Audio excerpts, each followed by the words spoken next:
আমরা বেশিরভাগই সবুজ রং মানেই মুসলিমদের কালার বুঝি, কারণ বেশিরভাগ ইসলামিক কান্ট্রির পতাকা সবুজ রঙের অথবা মসজিদের ডোমের কালার সবুজ রঙের দেখি।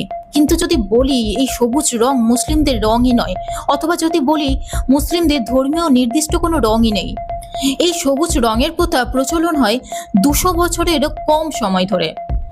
সাধারণত মসজিদ যে ম্যাটেরিয়াল দিয়ে তৈরি হয় সেই রঙের হয়ে থাকে। যেমন দেখুন, দিল্লির জামা মসজিদ লাল রঙের, আবার আগ্রার হোয়াইট মার্বেল পার্লের মসজিদ পিওর সাদা, আবার পশ্চিমবঙ্গের পুরানো মসজিদের ডোম সোনালী রঙের।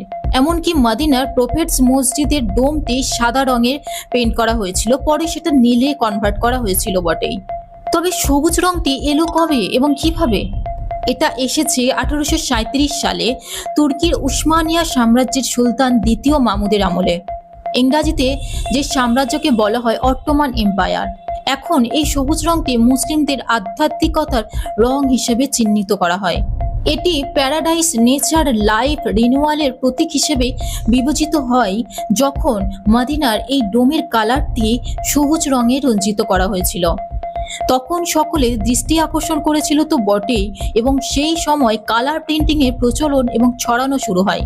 তখন সবুজ রঙের ডোম বিশিষ্ট এই মসজিদে প্রিন্টিং ছবি সকলের নজরে এলো এবং সেই থেকেই সবুজ রং মুসলিমদের রং হিসেবে উল্লেখিত।